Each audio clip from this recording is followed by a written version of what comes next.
Welcome, everyone in the United States, Canada, and around the world to another episode of It's a Wrap with Rap, the podcast of overcomers and useful information to better our daily life and our mental well being. I'm your host, Ron Rapaport. I would like to thank all of our great listeners, our viewers on our YouTube channel, It's a Wrap with Rap, the podcast uncut, and our sponsors and supporters for making the podcast such a success. Besides being heard on all major platforms throughout the world and many social media platforms, the podcast may also be accessed from our website, itsawrapwithrap.com.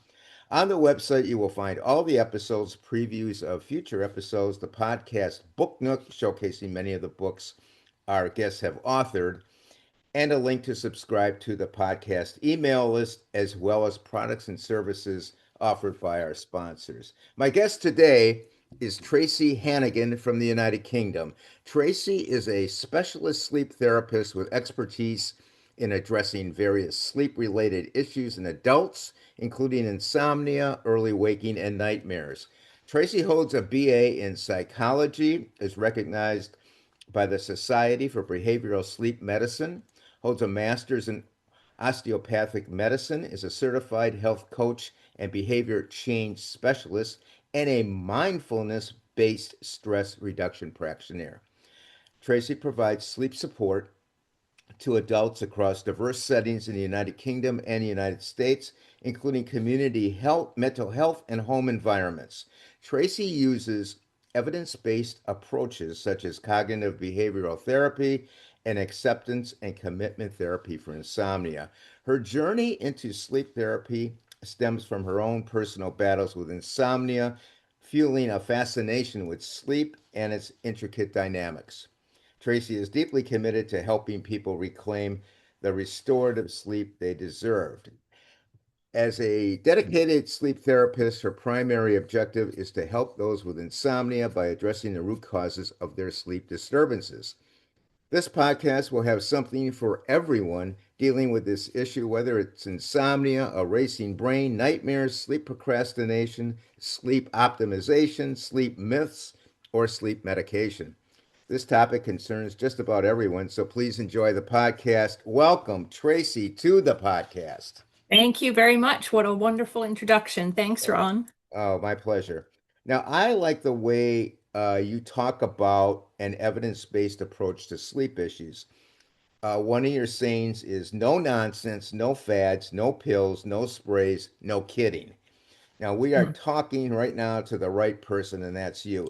Let's start off with finding out what motivated you to get involved with the subject of sleep and its issues affecting people. A personal fascination, and then obviously my own personal experience with insomnia. So the fascination element has always been there. We can sometimes we go through our daily life thinking that everything that we do is real, right? And then we go to sleep and we have a dream, and our brain doesn't always know that it's a dream and it interprets it as real. So our brain is generating this stuff for us. And we spend a third of our life sleeping Yeah. if we're lucky. And the only way that we know we have fallen asleep is that we wake up. It's just really interesting from that point of view. I also had my own experience professionally and personally with sleep, having worked in community mental health settings and seeing a lot of sleeping issues. I had my own insomnia, one episode early on in my life, in my mid 20s, one a little bit later than that, and kind of weaving my way through those using some of the practices that I now have formally trained in. But then when I moved to the UK and began working in pain settings as an osteopath, really seeing that there's quite a big interconnection there as well. And found it really interesting that the evidence base for what works for insomnia, a lot of people would assume if you have pain, you need to get rid of the pain first. But you don't. You can improve your sleep even if you're having pain. Or for any of the ladies listening, even if you're having hot flushes and other sorts of perimenopause symptoms at That's good night, to know. you That's can good to still know. improve your sleep using these approaches. So it's just very, very interesting to me how the way that this works also is a little bit of a personal development journey. And most people aren't expecting that. Most people expect to get on a call and be told the trick or the gimmick or to be sold something that they should take for their sleep. Yeah. But there isn't a magic pill that is going to generate satisfying sleep for people. It can sometimes they can help cover this issue up a little bit.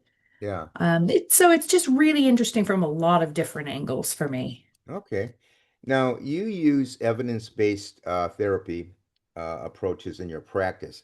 One of them is cognitive behavioral therapy. We'll call that CBT. And acceptance and commitment therapy, we'll call that ACT. Can you please explain these types of therapy to the audience and do they differ? Sure. They definitely differ from most of the advice that people get, which is more the sleep hygiene categories of things. So make sure your room is dark and quiet and all of that. Once insomnia is set in, it is driven from the inside. So these approaches, cognitive behavioral therapy for insomnia and acceptance and commitment therapy for insomnia, they overlap one another to a very large extent, and I use both of them in my practice. But what they do is they look at the biological and psychological elements of our sleep experience, and they ask us to re-engineer healthy sleep by essentially doing the opposite what of a lot of people do. So when people aren't sleeping well for a prolonged period of time, they might get told take a nap. They might get told go to bed early, or if you have a rough night, sleep in the next day. Which this actually creates a scenario where you may be able to generate 6 hours of sleep, but your brain says, "Ooh, I can do it in 11 hours." I've had people who spend 11, 12, 13 hours a day in bed. And so that looks like 6 hours of sleep spread out over 11 hours. And it's really choppy and very unsatisfying, very frustrating. That just worsens sleep over time from a biological point of view and from a psychological point of view. The bed becomes a battleground for people. And these approaches work on reverse engineering both the biological aspects of it and the psychological aspects of it for people who can't use some of the interventions because not all of the elements are safe for everybody. Everyone can benefit from learning to think about sleep and sleeplessness differently. Our brain is wired to keep us safe. Yeah. And if we feel threatened by not sleeping, we get stuck in a cycle that ensures that our sleep is going to get worse over time. So that's where the cognitive elements and the acceptance elements come in. We can work on improving the sleep and at the same time drop the struggle and the franticness and the fear around not sleeping. I guess that just brings up a question probably a lot of people have. Uh, you mentioned somebody who's in bed like for 10 hours or 11 hours, but they're not getting that much sleep. If you, if a person gets, let's just say, 2 to 3 hours of really good sleep, is that is that just as good as getting 8 hours of sleep?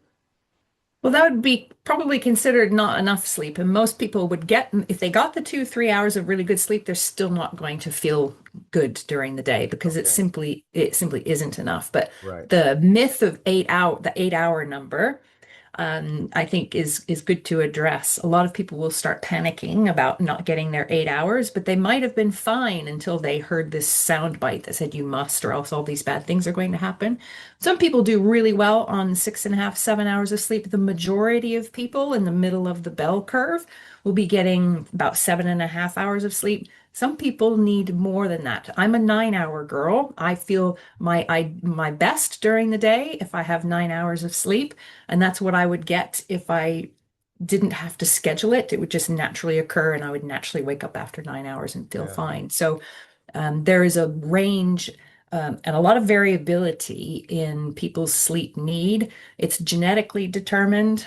And essentially, if you're falling asleep in 15, 20 minutes, maybe 30 minutes if you're in the older crowd over 70, can take a little bit longer to fall asleep. You wake up a couple times in the night, fall back to sleep, and you wake up in the morning. And after you get going and you have the energy that you need and the concentration to do what you want to do, that's enough sleep, regardless of what that number is. Okay. That answers that question. Uh, can you well, let me ask you this. Do people need to be off sleeping medications in order to do sleep therapy methods? No, there's no evidence that says it works better or worse if people are on or off. A lot of people will enter into sleep therapy. They have been taking sleeping medication and their sleep is still not ideal. And so the aim there would be to improve the sleep and a person's ability to feel more confident in their sleep while they are on sleeping medication, and then to work with their doctor on helping people taper off. So I can't tell people how to taper because I'm not a prescriber and I'm not their prescriber, but I can help with the psychological side. And anybody who has thought about tapering, even if they're thinking, it doesn't even work. I'm taking it and I can't, it's not even helping me sleep, but I'm scared to stop taking it. Yeah. That's the element that sleep therapy can help with. Okay. So taking the medications like diphenhydramine or something like that, uh, are you really getting a good sleep or are you getting like an adversarial sleep? Adversarial sleep is a really interesting expression.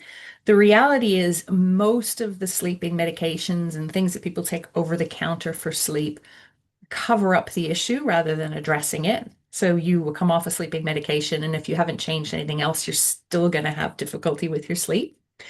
Um, and a lot of these medications actually interfere with sleep itself. Alcohol is also regularly used by people to help them fall asleep, and it completely obliterates deep sleep, stage three sleep. A Yeah. lot of medications will interfere with stage three sleep or with REM sleep. So they are not a panacea, that's for sure. Now, with all the information, Tracy, available online, why do you think people still struggle with sleep? I think the piece that is has been missing and is a problem, both at the same time, is that there is a lot of information out there, right? We all can carry Right. the, and I remember having encyclopedias on my bookshelf that were, 20 years out of date.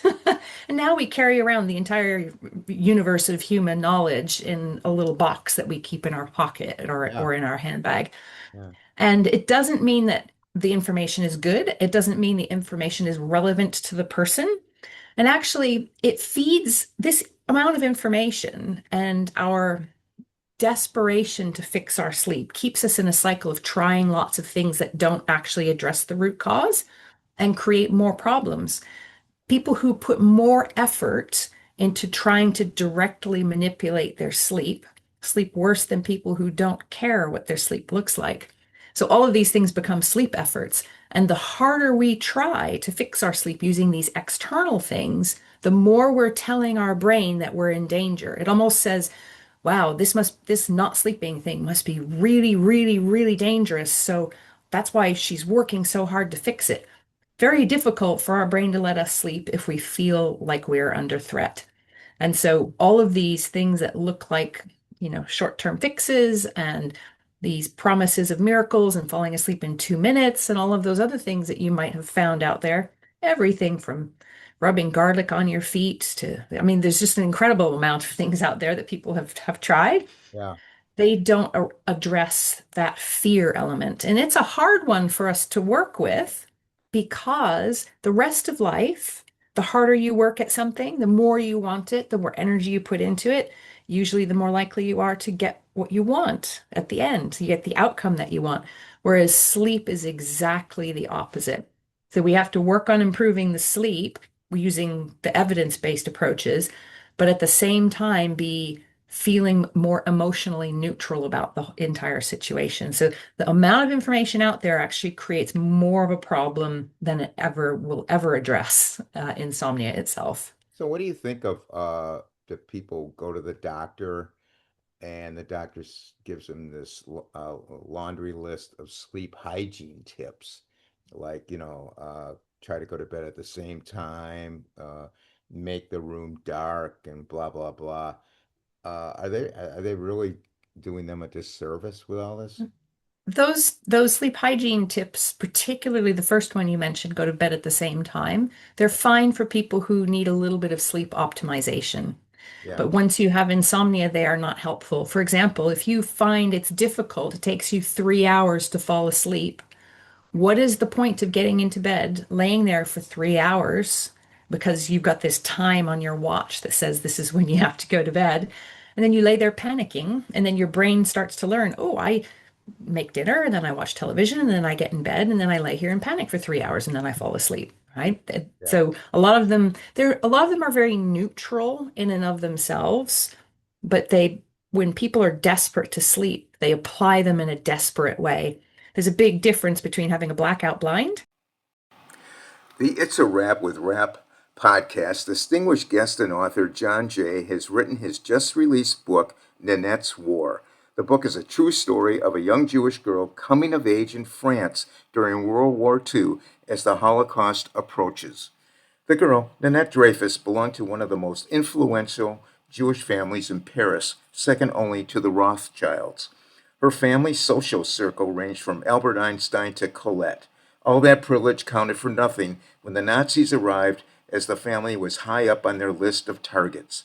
Inspired by diary entries, family papers, photo albums, newspaper clippings, notices, testimony from relatives, and correspondence from friends, and most importantly, conversations the author had with Nanette before she passed, the book narrates the family's fall from grace alongside the creeping understanding of the German friendly Vichy government's collaboration with the Nazis.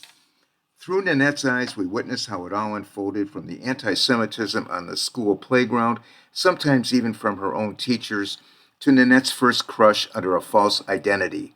Woven into the political backdrop of a nation turning inward on itself, this is the story of a life once filled with riches becoming rootless, where friends were left behind and politicians legislated their own people out of existence and to their deaths, culminating in what we now know as the Holocaust. The author, John Jay, himself a child of Jewish survivors, is a master storyteller, presenting us with a psychological narrative of getting by, getting along, and not getting caught. The book is a story of grit and girlhood set against a dark time of deportation. Nanette's War is available from Amazon, Barnes& Noble, or wherever books are sold. And taping that blackout blind to the side of the window so that no photons of light creep out the edges, that person is not being kept awake by that little bit of light. That person's being kept awake by the fear of not sleeping. Gotcha, gotcha. Now, Yeah. at what point in time is someone having sleep issues? Do they reach out to you? Typically, people reach out when they're at the end of their rope and they feel like they have tried all of the other things that either are free or they've learned about on the internet, or their friend has told them it's worked for them. A lot of people are really quite a ways down the line before they are willing to invest in doing one-to-one work, because people make, well, marketers, I'm going to say people, marketers make it out to be something that should just be really easy to solve. Yeah. And so people come, by the time they come to me, it's that they've tried a lot of things. They've developed a lot of fear around not sleeping. They've developed really unhelpful mental habits, Mhm. and they are desperate to have someone in their camp helping them. Okay, how long typically do people work with you?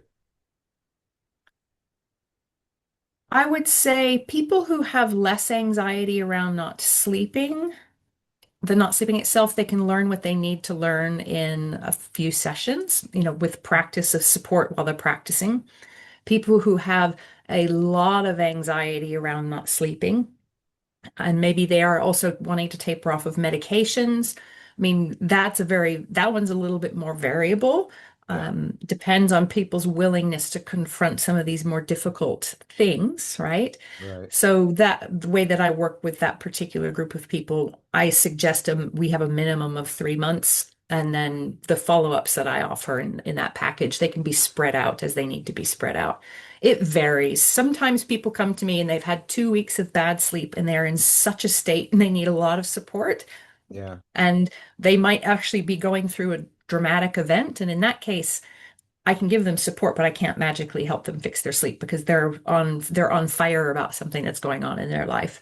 But you might have another person who has had years of not sleeping well, having difficulty falling asleep or staying asleep. And they've just got ways of thinking and behaving around trying to protect their sleep that are getting in the way, and that can take a little time to unravel.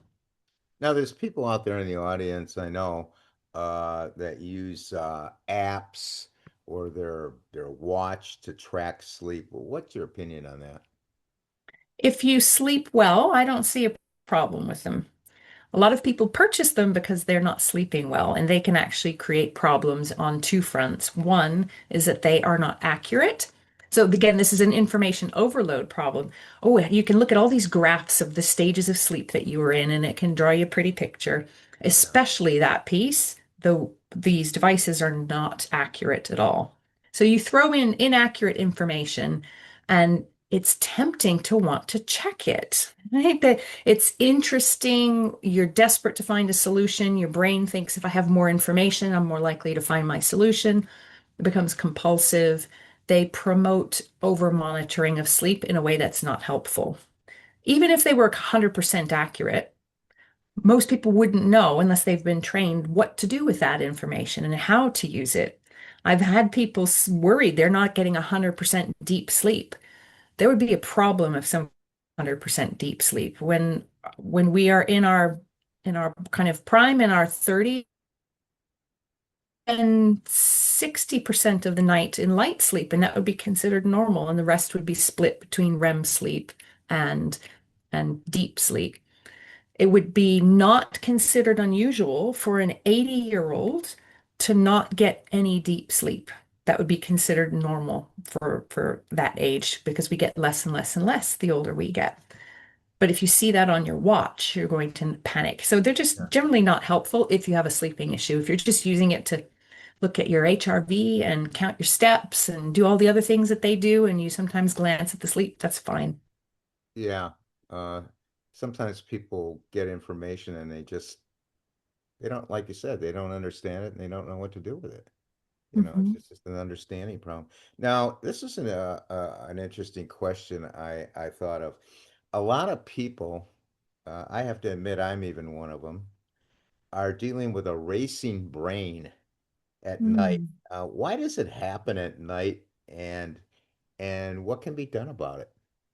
Yeah, that's a really good question. So why does it happen at night? During the day, our executive function and our ability to regulate that is switched on and is essentially not working so well at 2 o'clock in the morning.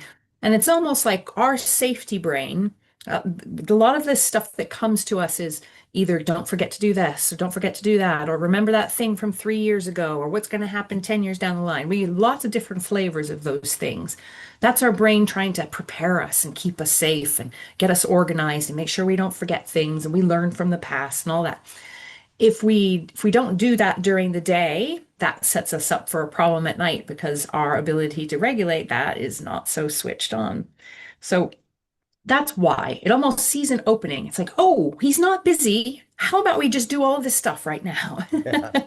And it can be very frustrating, right? And so what can we do about it? The best thing to do with sleep in general is to view it as a 24-hour problem, not a nighttime problem. Compartmentalizing your day and practicing creating compartments in your day so that you switch mentally, say from work to home life. Used to be easier for people when they weren't working from home to do this Yeah. because you would literally like go from one building. If you are enjoying viewing the podcast, we would appreciate you spreading the word by sharing the podcast to your family and friends. Please visit the podcast website, itsawrapwithrap.com, where you can find all the episodes, previews of future episodes, the podcast book nook, showcasing many of the books our guests have authored, and a link to subscribe to the podcast email list, as well as products and services offered by our sponsors. Get on the bus or train or in your car, you go someplace else and go into another building. There were lots of really well-defined compartments of Yeah, life. absolutely. And if we can find ways to create those in the daytime where we are really allowing ourselves only to work and do certain things at certain times of day, it becomes easier for our brain to say, oh, I've got to get this done during the day. We give it time during the day in those compartments, and it's less likely to bother us at night. There are a variety of different techniques for doing that. But in a nutshell, whatever works for that person to help create those compartments and to offload all of that stuff before they go to bed. It'll make it a little easier. So perhaps somebody who's working from home, and I would assume they're working in an office setting in their house with a computer, etc. Uh, Pick a room or go in the basement or something like that, or go on the second floor room and compartmentalize there. Yeah, there are a lot of different ways to do it. I don't actually have an office, so I use the kitchen table. And when we first moved into this house, it created an issue because it's like, oh, the laptop's always open, right? I Yeah, literally just because I don't have that space set up, I literally created a ritual where I download the day, I plan the next day, I almost ritualize the closing of the laptop, and in the beginning to help me make the off switch.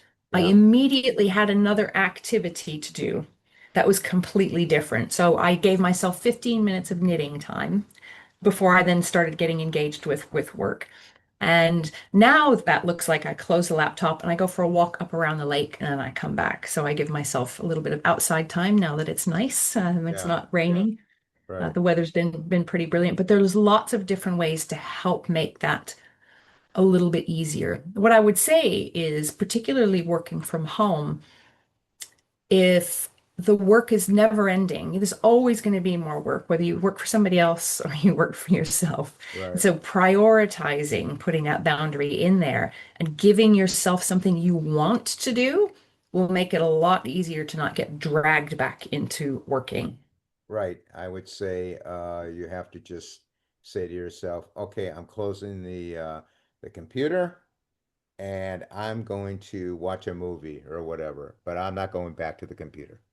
Absolutely. And if you've got an office, you close that office door, you turn your back to it, you take a deep breath, and you say, this is now the compartment for family life or for myself or whatever. I have See you tomorrow. see you tomorrow. And for people who have a computer sort of in the corner of their room, maybe they're in a studio, literally put it to bed. You know, when you have a parrot at night, you usually cover the cage. Yeah. You can take something and just throw it over the monitor, just as a bit of a ritualize. You belong over there. It's your time, and this is my time. The rest of this night's my time. Well, here's another question I came up with because this affects me. I know it probably affects everybody.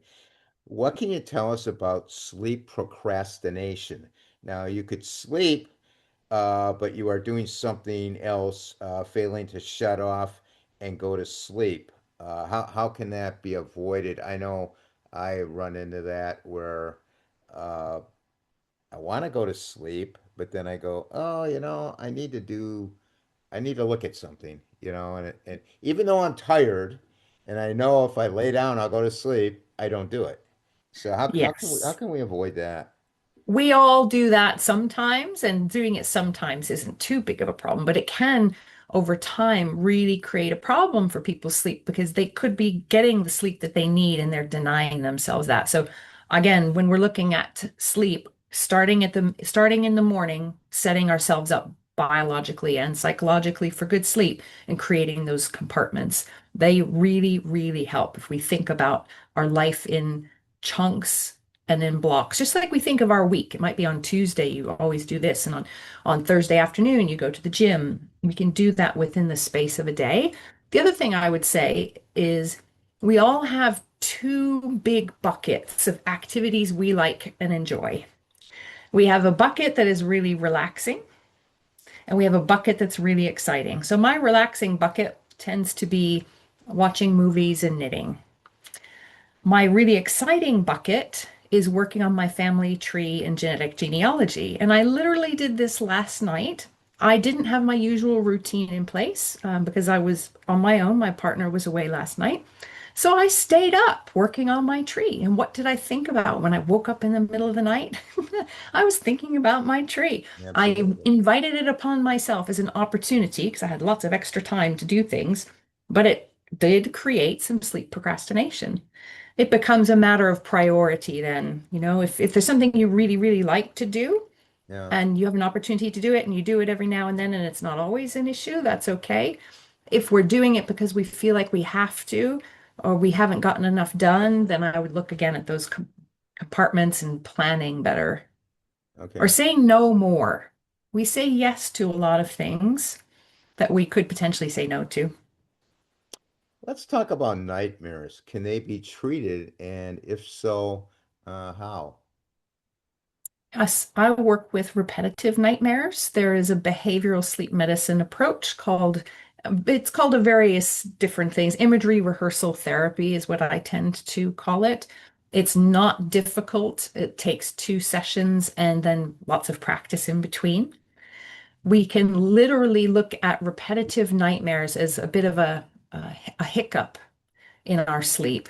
Or if the listeners are old enough to remember having records, a skip in the record, right? It comes around and it skips each single time. They tend to happen when we are a little bit more stressed out. Our brain is a little bit more likely to kind of, I guess, skip on that. And it's almost like it says, okay, this story has started out like this. We're going to have this dream. There's going to be a lot of emotional content, which is going to help our brain make a habit out of having it again. And it looks exactly like this. And then we have the emotional response and it reinforces it. Then the next night or the next time we're stressed, it happens again. But we can literally rewrite the dream to teach the brain a new habit so that the dream is not as distressing. And we have it less frequently because it's less distressing, and eventually it goes away. And I have done this on myself, and it does work. Oh, great. Now, here's another question. I'm sure you must get this all the time. Are naps good or not so good for adolescents and adults? It depends, is the answer. No straight answer on that one. There Okay. isn't there isn't a straight answer. It depends on whether or not you have a sleeping issue. So for people who don't have problems with their sleep, if you're taking a short nap because it helps you feel more refreshed and you can focus the rest of the day, that's not really a problematic nap. We encourage people to have naps earlier and keep them short. It usually only takes 20 minutes to take the sleepiness edge off, right? We would recommend, probably most sleep therapists would recommend taking a nap if you are sleepy and you need to be safe. You need to drive, right? Don't drive while you are sleepy. That's not okay. And the the problem with napping comes with people who have insomnia and they're either using it to catch up. Although a lot of people with insomnia can't nap. If they can, they use it to try to rack up a certain amount of sleep, which sends confusing signals to the brain. But it also weakens sleep drive and makes it harder to sleep at night. So that's why it depends. Okay. Now, question just came to my mind. Airplane travel. We're this really puts everybody at a disadvantage because it just depends when you get on the flight, but they're noisy. A lot of people can't sleep. You're changing time zones. Any tips for people out there? Everybody gets on an airplane these days. So any tips for airplane travel? Right. I would say a certain level of acceptance that you can't control some of these things is helpful. Yeah. I'm somebody who can't sleep on a plane. So when I have my night flight from the East Coast of the United States back to the UK, I just have to accept that I'm going to rest instead of sleep, right? If you're going a lot of time zones away, there are some options depending on how willing you are to adjust or able to adjust your schedule. So you can begin trying to get yourself onto the local time zone by eating at certain time at the time. Dr. Scott Geise, a podcast guest, has written a must read story about a small town dentist and his battle against an unjust legal system. In the blink of an eye, Dr. Geise went from a respected small town dentist to a convicted felon. His crime? Trying to provide the best care for his patients. In this It Could Happen to You story is a chilling account of how an all American success story became a nightmare of false accusations, legal manipulation, and ultimate betrayal. With raw honesty and dark humor, the author recounts his journey from the heights of professional success to the depths of a federal prison cell. This gripping memoir exposes the shocking flaws in our justice system where innocence is no defense against the crushing machinery of a federal prosecution. This story of Dr. Geise is a stark warning in a world where plea bargains have replaced trials that anyone can become a criminal overnight. The book exposes how easily innocence can be buried under the weight of incompetence and the system's thirst for conviction. Every business owner and medical professional should read this book. This It Could Happen to You is more than just a cautionary tale. It is a testament to resilience, a father's love for his children, and one man's unwavering determination to reclaim his life and reputation. After learning the difficulties of restoring one's stature in the community after an injustice due to the flawed legal system, readers will be inspired to question the system and stand up for justice. Dr. Geis's insider perspective on both the medical and legal professions offers a unique glimpse into two worlds most of us only see from the outside. This It Could Happen to You story is a must read for anyone who believes in the American dream and anyone who fears it might become a nightmare. Because, as this story proves, it really could happen to you. The book is available from Amazon. Times that you intend to eat, for example, um, breakfast in particular, because again, biologically and psychologically, sleep starts when we get up in the morning. If you're taking a long overnight flight, a really helpful reinforcer for our circadian rhythm when we land would be to not eat for 8 hours and then eat when you land and have breakfast if you're landing at breakfast time, local time, because that mimics what has happened, mimics you were sleeping and then mimics you having breakfast.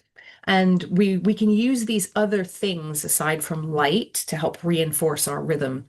We're not generally seeing light when we're sleeping. We're generally not eating when we are sleeping. We're generally not moving around when we are sleeping. So getting to a place and getting light, getting food, and getting movement at the right times of day is really helpful. It can be antisocial to do that if you are, if you're visiting family and you're trying to maintain a schedule or create a different schedule for when you come home.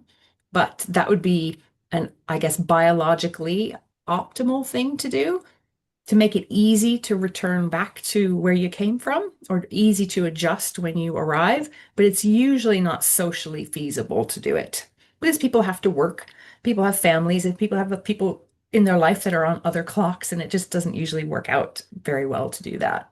Yeah, so I've always been told, I don't know by who, but maybe I read it, that when say I take a flight to the UK and I'm landing at 9 in the morning UK time, Mhm. I shouldn't go to sleep.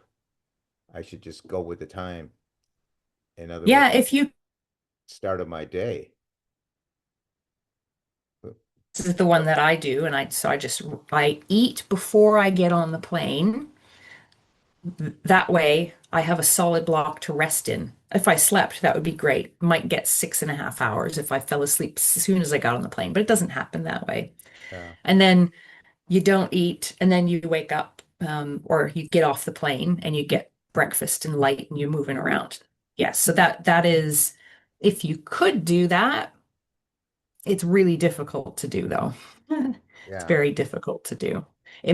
But if you're somebody who doesn't sleep anyway, it's actually an advantage yeah, definitely. because it brings forward your adjustment time.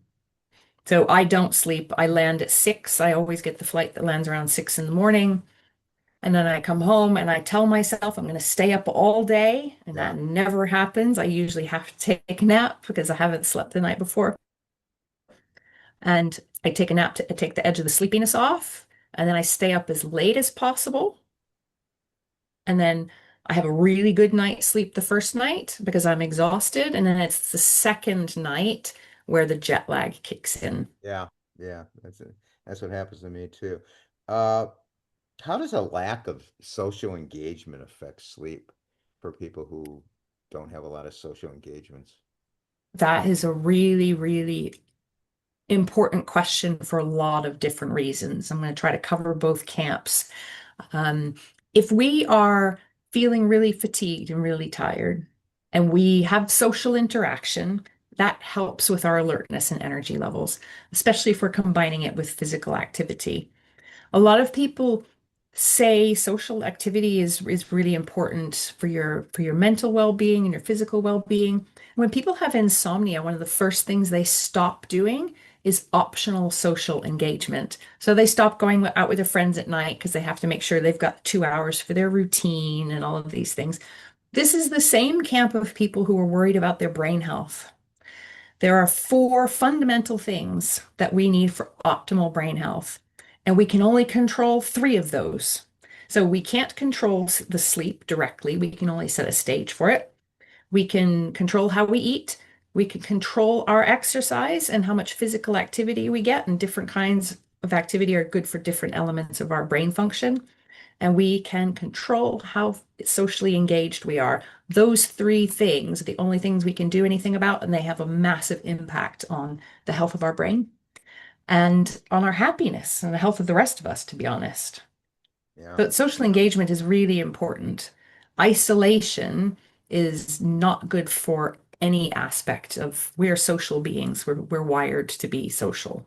Yeah. Even me as a big introvert, my brain's wired to be social. Yeah. I mean, there are a lot of older people out there who just don't have any engagement with anybody. They just stay Hmm. home and stay to themselves. Maybe I guess they go to the store and stuff to buy groceries, but other than that, they don't get out. And Yeah, the other thing social engagement does is it gives a structure. yeah, People eat together at certain times of the day. You wouldn't call somebody at 2 o'clock in the morning unless it was an emergency, right?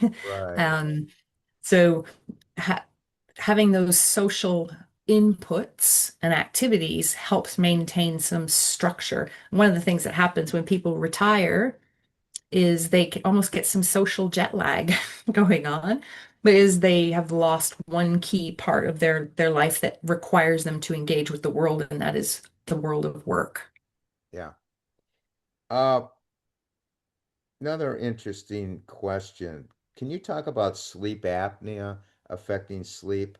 What are the characteristics of it as opposed to insomnia? Right. Insomnia is different from all the other sleep disorders, and sleep apnea being one of the most common other sleep disorders.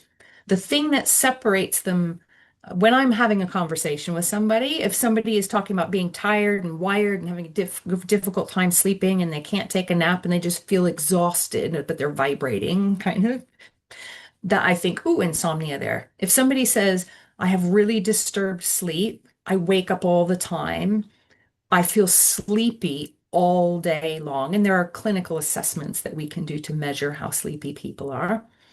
We automatically think not insomnia, something else. There might also be insomnia there, but this other thing definitely needs to be addressed. And so sleep apnea, there is an obstructive type, there's a central type, and there's a mixed type. So, central one is being driven by the brain. The brain is simply not giving the right signals for the breathing thing to work for us very well. I'm not an expert in it. That's about as much as I know about it. It is centrally driven from inside. Okay. Obstructive sleep apnea is much more common. It is for various reasons. And there's a stereotype that it's overweight middle-aged men who have sleep apnea. But I can tell you, the listeners, you can be rail thin, young, and still have sleep apnea. The most common group where new diagnosis of sleep apnea is happening is in perimenopausal women. Essentially, anything that creates a situation where there's an obstruction of our airway, our brain essentially says, ooh, this is not a good thing.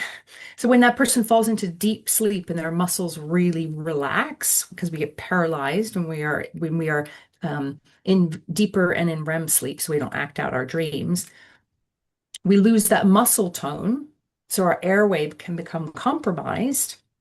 Again, it's made worse by weight. It's made worse by inflammatory conditions. It can be made worse by connective tissue disruptions from hormonal change. Our airway closes a little bit, and our brain says, ooh, I need to wake me up just a little bit just to tighten up those muscles, come right back into lighter sleep in order for those muscles to then tense up and open up the airway. And so this can happen many, many, many, many, many times an hour. So that person doesn't have the hyperarousal and the psychological side of it necessarily, but they never can stay asleep because of this survival mechanism. It's Right. important. Right. And when people talk about health risks and sleeping problems, it's not insomnia that we need to be as worried about as we need to be worried about that because it's treatable and treating it effectively 100% reverses all of the potential health consequences of having it. So that's that's how it's different from insomnia, and it's a little bit about how it is. So if how it presents. So if you're very, very sleepy, if you snore, but not everybody snores. So a person with central sleep apnea may not snore. But if you're pathologically sleepy during the day, you should get assessed. It could be another medical condition. It could be one of the other 85 sleep disorders, whatever it is, you need to get that Wow. treated. 85 sleep disorders. Wow. I didn't Yes. know there were that Yes. many. Okay. 85 and climbing as they learn more. Wow. You kind of answered this in our discussion, but just to reiterate it, how does sleep change over a lifespan? Yeah, it changes a lot. So when we are newborns, we don't have to be awake for very long before we fall asleep. So when you're really teeny tiny, the first week or two, they sleep a lot. Yeah. It doesn't take very long, and they fall asleep really fast. As we get older, that changes. So our trajectory into sleep becomes a little bit more like skipping a rock over a lake by the time we're, my 70s or 80s. It takes longer to fall asleep. It takes longer to fall back to sleep the older we get. We will have reductions in how much deep sleep we get and in how much REM sleep we get. And it's perfectly normal. It's simply that the brain doesn't need that as much as it did when we were younger. So it's an adaptive system.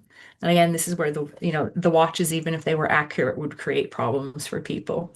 But it changes a lot across our lifespan. Our incidence of other sleep disorders increases as we get older as well. So you can have insomnia and something else at the same time. And again, that other thing also needs treatment. Tracy, how can people contact you? My website, tracythesleepcoach.co.uk, is the best way to reach out with me. People who might want to work with me can book a free chat there. There are a lot of free resources there, a lot of videos there. I have a medication tapering guide for people who are struggling with the psychological side of tapering. There's a lot there. That's the best way to reach out to me directly. People can also follow me on Instagram, Okay. Tracy the Sleep Coach, and on YouTube, Tracy the Sleep Coach. Basically, if you put Tracy the Sleep Coach in there, all of my stuff will come up. Okay. I'm going to put that in the podcast notes and once again, her website is tracythesleepcoach.com dot Dot UK dot it's dot .co.uk. .com. Yeah, sorry, yeah. that's okay. Yeah, okay. Let me repeat that for everybody out there. Tracy, Tracy, the sleep coach dot co dot uk. Correct? Perfect. Yep. Okay. hmm Okay, finishing up. What are your top 3 pointers for helping everyone improve their sleep, which are not sleep hygiene tips? Mm. Number one is to not over monitor your sleep.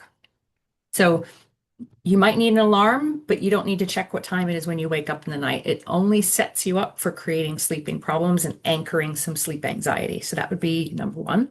Okay. Number two, this is something a lot of people think is a sleep hygiene tip, but it actually comes from cognitive behavioral therapy for insomnia. And that is, it's less important what time you go to bed. It's more important that you get up at the same time every day to keep your circadian rhythm really strongly anchored and get food, light, and movement as soon as you can after you get up. Ah, So that would be number two. Number three is a little fluffier, it's a little less concrete. If you can step back from sleeping issues and try to view them objectively so that you feel less fear around sleep or whether you're not sleeping, that will go a long way to helping either make your sleeping issues better or to prevent you from developing sleeping issues in the future.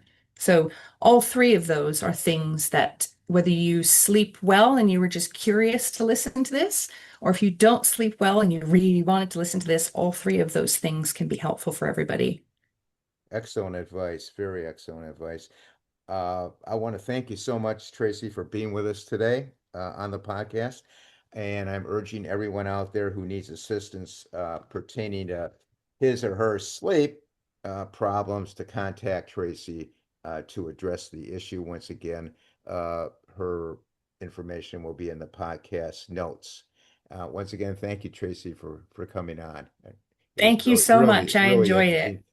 interesting, very educational.